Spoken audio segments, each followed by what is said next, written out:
Musulmans, adeptes de cette secte mafieuse criminelle nommée Islam, je vous le dis officiellement, dans la semaine qui va s'écouler à partir de ce 16 juillet 2016, vous avez une semaine pour quitter ma ville. Une semaine pour ne plus jamais y revenir. Vous avez une semaine pour quitter ma région, Pays de la Loire, pour ne plus jamais y revenir. Et j'ajoute, idem pour la Bretagne, mon pays natal. Vous avez une semaine pour prendre vos clics et vos claques.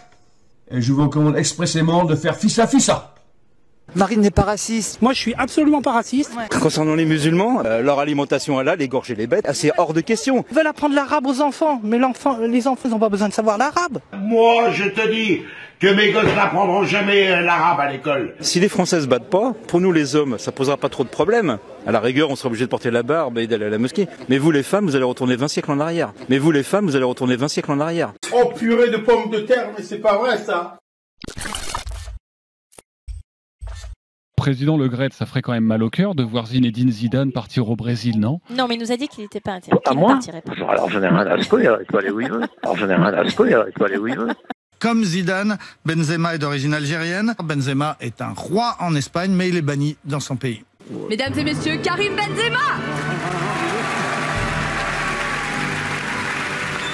Pour moi, Karim Benzema est un islamiste. Je ne sais pas ce que c'est qu'un islamiste. Moi, ce que je sais, c'est que c'est un musulman qui veut appliquer la charia et que la charia prévoit le djihad et que le djihad, ça veut dire tuer Dominique Bernard, ça veut dire tuer Samuel Paty. Vous faites un lien entre Karim Benzema, qui a ses opinions, qui peuvent être contestées, contestables, on peut être d'accord, pas d'accord, et l'assassin du professeur de français. Vous faites un lien entre les deux? Absolument. C'est dégueulasse. Ils sont complètement fumés, quoi. Karim Benzema est-il proche des frères musulmans?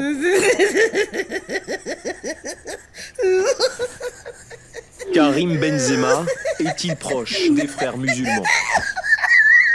En fait, il est un élément de propagande du Hamas. J'espère vraiment qu'on va faire le bon choix et j'espère qu'on sera encore fiers de porter ce maillot le 7. Il n'a pas tenté de vous joindre là ces derniers jours, non, Zinedine Zidane, non? Ah, certainement pas, je l'aurais même pas pris au téléphone. Marine n'est pas raciste. Marine n'est pas raciste. Marine n'est pas raciste. Marine n'est pas raciste.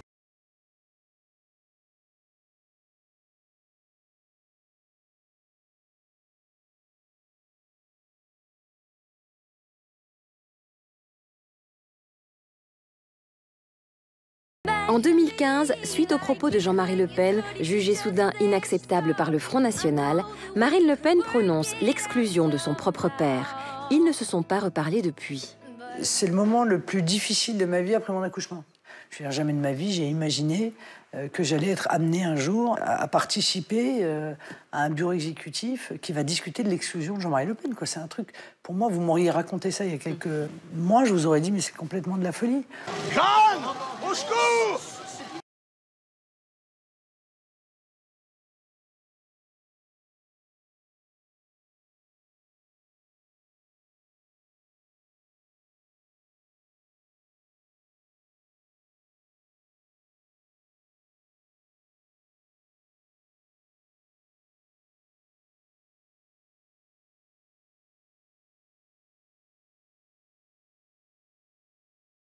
Couscous!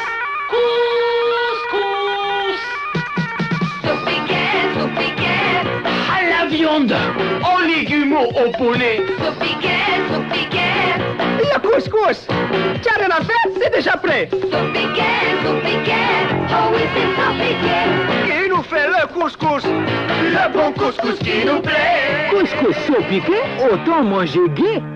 Moi, je suis absolument pas raciste. Ouais. Mon meilleur ami, c'est un black. Il n'y a aucun problème. J'ai 4 ouvriers musulmans, madame. Ouais. Moi, j'ai des amis islamistes et alors? Ils sont pas islamistes, ils sont musulmans. Ouais. Voilà. Qu'aujourd'hui, on donne carrément tout à un immigré, il est à peine arrivé, que ça y est, il a déjà un toit, etc. Et qui c'est qui paye? C'est uniquement les Français de souche. Tous les étrangers ne payent rien du tout, ils sont tous assistés. Ils travaillent pas, ils roulent à des grosses voitures. C'est les renvoyer chez eux, c'est simple. Je ne suis pas raciste. Je crois à l'inégalité des races, oui, bien sûr. C'est évident. Toute l'histoire le démontre. Elles n'ont pas la même capacité ni le même niveau d'évolution historique. Et des bougnoules. Et des bougnoules. Monsieur Reynolds t'a acheté. Violon va t'éduquer. Mais tôt ou tard, sale nègre, tu seras à moi.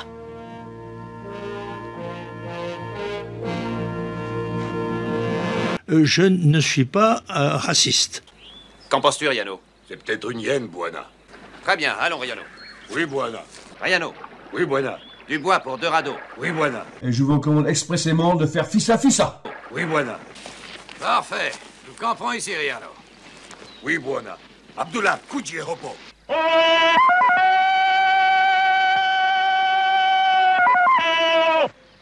Ils veulent apprendre l'arabe aux enfants, mais les enfants n'ont pas besoin de savoir l'arabe.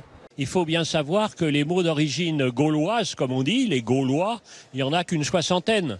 Et que, désolé pour ceux qui n'aiment pas ça, mais la réalité veut qu'il y a beaucoup plus de mots d'origine arabe dans la langue française que de mots d'origine gauloise. Voilà les petits loups. Et ta grand-mère, grosse de tes morts. Et ta grand-mère. J'espère que les mères des gosses, là, vous allez réagir maintenant. Ça devient du n'importe quoi, là. On veut faire l'arabe à l'école, plus 1 heure de Coran par semaine, et puis quoi encore? Je ne suis pas raciste. Et puis quoi encore?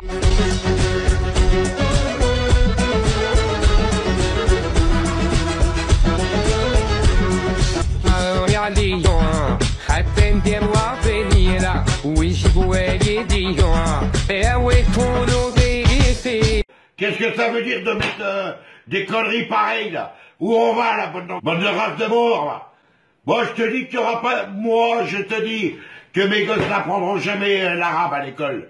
Et puis, je te garantis que moi, le premier pico qui me casse, je le défonce, t'as compris? Je ne suis pas raciste. Ça, j'ai acheté une maison de campagne pour permettre à mes enfants, qui habitaient le 15e, de voir des vaches. Du côté de au lieu de voir des Arabes. Au lieu de voir des Arabes. Ben, il y avait... vous savez, moi, ça me gêne pas. Ah oui, je sais que ça me Hein? Si les Français se battent pas, pour nous les hommes, ça posera pas trop de problèmes. À la rigueur, on sera obligé de porter la barbe et d'aller à la mosquée. Mais vous les femmes, vous allez retourner 20 siècles en arrière. Moi, je suis un papa ou une maman? Un papa. Non, une maman. Non, une papa. Non, une maman. Un papa. C'est pareil. Ouais, c'est ça. J'ai accouché, moi aussi, j'ai une petite fille, un petit garçon. Nous avons un véritable problème en France avec l'islam. Moi, c'est Ophélia, enchanté. Bonjour, monsieur. Alors, moi, c'est pas monsieur, c'est madame. Quoi, toi? Comment ça, t'es une fille? Vous êtes un monsieur. Non. Si. On a reconnu que t'étais un garçon parce que t'avais la voix. Comment je suis habillé? Non, c'est normal. Non, c'est pas normal. Non, c'est pas normal. Tu crois que moi, je peux pas... de nuit. Je suis habillé en boîte de nuit, je suis boîte de nuit. Bah, t'es pas loin de la vérité, tu t'en rapproches. Arrête. Et moi, je vais peut-être épiler ma moustache. Ouais. Je me faire un bouc. Toi, t'es un papa. Ben là, non, je suis une maman. Arrête. C'est une maman. Sérieux. J'espère que les mères des gosses, là, vous allez réagir maintenant. C'est mon cœur après paiement. S'il vous plaît. T'as une moustache. Il y a des filles qui ont des moustaches aussi. Mais vous les femmes, vous allez retourner 20 siècles en arrière. Les Juifs, là, au Veldiv, mais c'est pas la faute de la France. Ils sont bien gentils, les Juifs. Hein. Mais la Shoah, bah, c'est malheureux. Ils pleurent toujours, les Juifs. Mais bon, bah, c'est malheureux. Ça suffit, on est chez nous. Les Français doivent être maîtres chez eux. Et on sera maîtres chez nous. On est chez nous. On est chez nous. Je constate simplement que malheureusement, statistiquement parlant, une grande partie des problèmes qui viennent interférer dans notre façon de vivre sont des personnes qui sont issues, entre autres, parce qu'il n'y a pas que bien sûr, mais entre autres de l'islam. Ça me gêne un peu de dire ça parce que en fait, moi je réalise en disant ça que c'est extrêmement insultant pour une grande partie, certainement j'espère la majorité des personnes qui elles-mêmes sont issues de l'islam, mais qui s'intègrent, qui vivent très bien, qui contribuent, mais c'est pas de chance pour eux. Voilà, c'est tout ce que je peux dire. C'est un peu idiot, hein, la façon dont je l'exprime. Il y a aucune logique. Les gars ils sont complètement fumés, quoi. Je peux comprendre l'exaspération de certains de nos compatriotes, pères ou mères de famille rentrant du travail le soir, apprenant que leur fils s'est fait arracher son pain au chocolat à la sortie du collège par des voyous qui lui expliquent qu'on ne mange pas pendant le ramadan. C'était vendredi lors d'un meeting à Draguignan dans le Var. Et Jean-François Copé place la barre très à droite et l'assume. Une droite, dit-il, décomplexée. Jean-François Copé, ce matin, qui ne connaît pas le prix d'un pain au chocolat. Oui, interrogé hier à ce sujet, le candidat à la primaire de droite a estimé qu'un pain au chocolat valait entre 10 et 15 centimes d'euros. C'est nul! On aimerait bien, malheureusement c'est plutôt 1 euro. Des politiques copées des réalités, titre 20 minutes. Au printemps, Claude Guéant avait déjà créé la polémique. Il avait déclaré que l'augmentation du nombre de fidèles musulmans posait problème. Quelques jours plus tard, il affirmait que l'échec scolaire se résumait à l'échec des enfants d'immigrés. Claude Guéant condamné à 6 mois de prison ferme pour escroquerie de frais de campagne.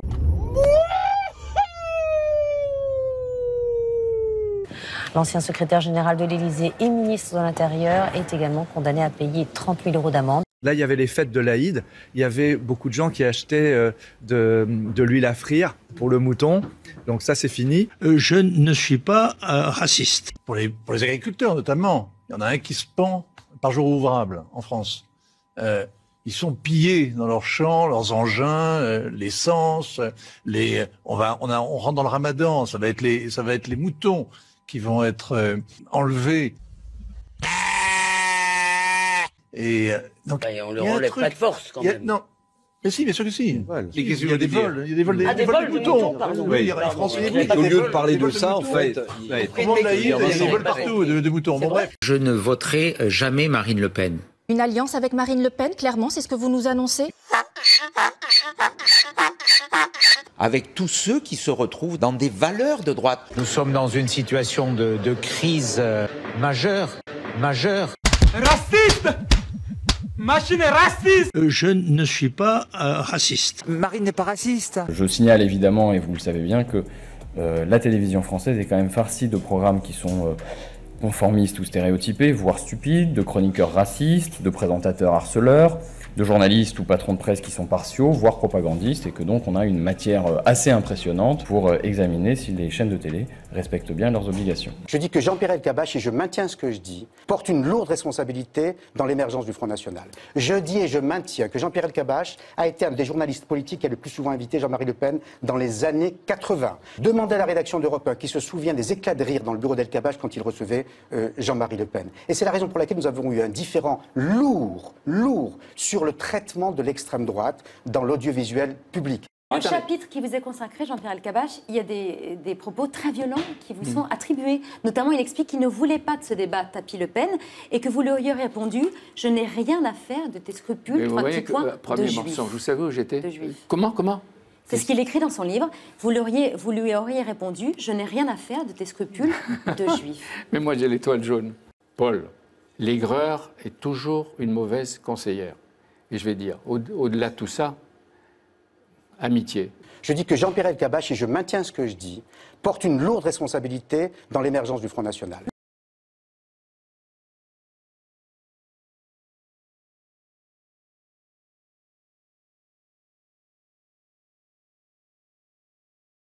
Espèce d'enfoiré. En Asie, il y a des pays formidables. Je dois vous avouer que demain, je pars au Vietnam, qui est un pays extraordinaire, qui est cool. Il n'y a pas d'islam, il n'y a pas de risque. Il y a peut-être certaines... Il n'y a pas d'islam intégriste. Hein, intégriste, bien entendu. Et il n'y a pratiquement pas d'islam. Concernant les musulmans, leur alimentation halal, égorger les bêtes, c'est hors de question. Ça signifierait qu'il n'y aurait plus de viande halal ou cachère, parce que c'est la méthode qui est utilisée. Et donc, est-ce que vous confirmez plus de halal, plus de cachère si Marine Le Pen est élue présidente? Oui. Au nom de la dignité animale, nous souhaitons imposer l'étourdissement préalable avant l'abattage. C'est vrai avec l'abattage qui sera fait sur le territoire national, mais c'est aussi vrai avec des produits qui pourraient être importés. C'est ce qu'ont fait un certain nombre d'autres pays, notamment la Belgique, me semble-t-il. De viande cachère ou de viande halal. Est-ce que l'abattage rituel pose un problème? Alors non, je pense pas. Non, vraiment, je ne pense pas qu'il y ait... On précise que vous préconisez plutôt un abattage par égorgement. Je préconise un abattage par égorgement pour le bien-être de l'animal. Parce qu'on constate, moi je le constate tous les jours, que l'animal est abattu de façon plus rapide et plus efficace. Il meurt plus rapidement après avoir été égorgé. Le problème de l'étourdissement, c'est que vous rajoutez une chose supplémentaire dans la mise à mort, et toute chose supplémentaire, vous mettez des risques. Non, vous savez, l'étourdissement, ça consiste à fracasser le crâne de l'animal avec un objet qui s'appelle le matador, et cette technique n'est pas à 100% efficace. Au nom de la dignité animale, nous souhaitons imposer l'étourdissement préalable avant l'abattage. Alors pour les petits animaux, ils sont électrocutés. Pour les bovins, par exemple, ils sont abattus avec un matador. Mais c'est pas réussi à tous les coups. L'égorgement, au moins, on est sûr que c'est réussi immédiatement à tous les coups. Pour revenir aux règles de laïcité, de pouvoir exercer de fait sa religion dans le privé, en pouvant avoir accès notamment à une nourriture qu'on juge adéquate et idoine en fonction de sa religion. Est-ce que là, vous n'êtes pas en train d'entraver la liberté de chacun? Cela se fait au nom de la dignité animale, en réalité.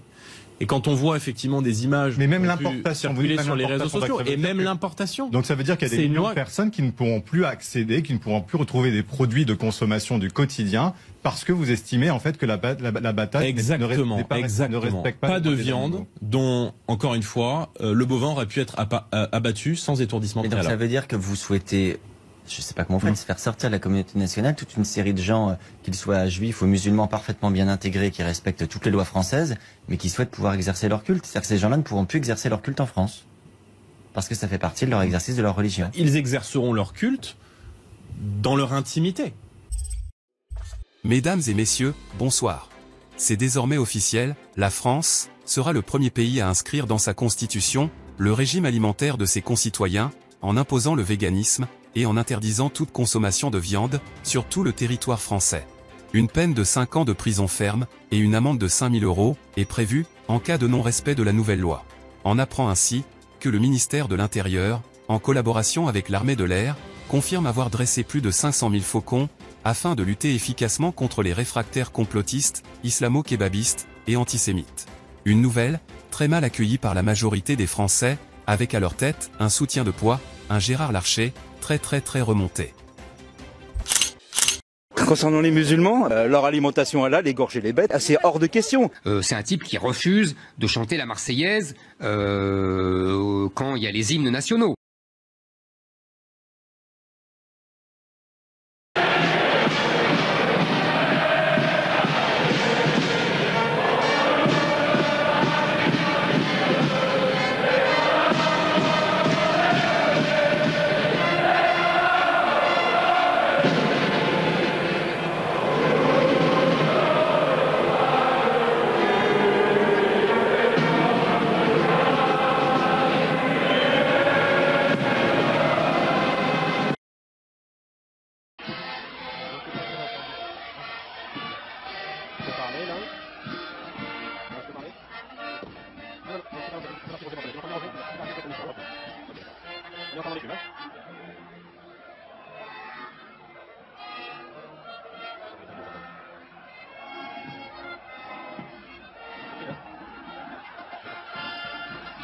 C'est un type qui refuse de chanter la Marseillaise quand il y a les hymnes nationaux. Moi, j'ai jamais chanté.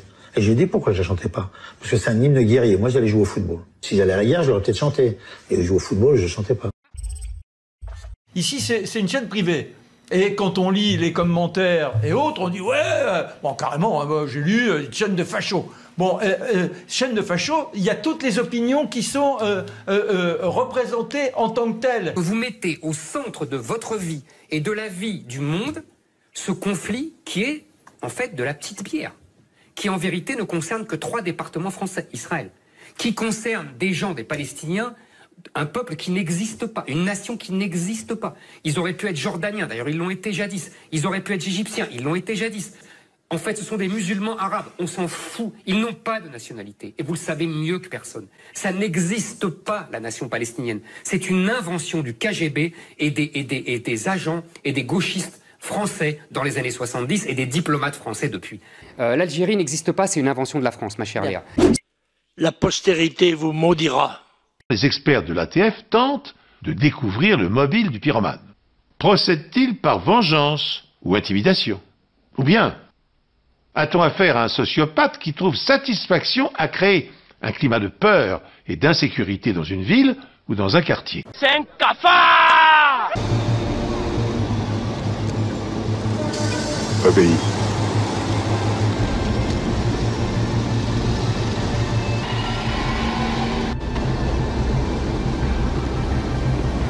Obéis.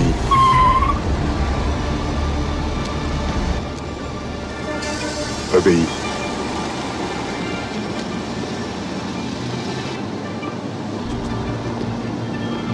Obéis.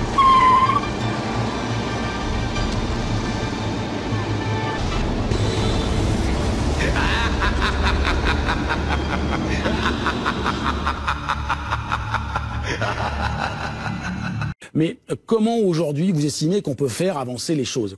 Alors déjà, je pense qu'une bonne chose pour à peu près tous les sujets de société, dont les violences sexistes et sexuelles, c'est arrêter d'inviter l'extrême droite sur les plateaux de télévision, ça nous fera du bien. Et ensuite, je pense aussi que... Je laisserai répondre Monsieur Brelet. Enfin, enchaînez, oui. Je vous allez pas. Oui, ce serait dommage qu'on finisse ce débat sans qu'il ait l'occasion d'accuser les musulmans, mais quoi qu'il en soit. Mais c'est clair. Mais oui, c'est clair. De nombreux cortèges dans tout le pays aujourd'hui contre l'extrême droite, manifestations qui se sont globalement déroulées dans le calme. Partout en France, dans 182 villes, les manifestations ont réuni 640 000 personnes selon la CGT, 250 000 selon la police. Mais beaucoup se désolent du spectacle donné par les responsables politiques, entre alliances et partis qui se déchirent. C'est de l'entre-soi, voilà, ils sont entre eux, Moi j'ai l'impression d'être dans une cour de maternelle. Si on se faisait un petit selfie tous les deux? Vous voulez? Bah oui, regardez. À Barcelone? Voilà, selfie des 1000 €. Super. En pleine crise politique, Nicolas Sarkozy sort du silence. Tu inspires et puis en expirant, tu dis je m'en fous, je m'en fous, je m'en fous. Nous avons, il faut le dire, aussi un président de la République qui est fou, hein, qui fait n'importe quoi, qui a une irresponsabilité totale et qui est dans un culte de son ego absolument délirant, si vous voulez. Hein, il fait n'importe quoi. Bonjour à toutes et tous. Et c'est un malade mental, Moi je le dis depuis toujours, il faut s'en rendre compte, quoi. Donc on est quelque part dans la limite de la Ve République, dans la limite de notre Constitution.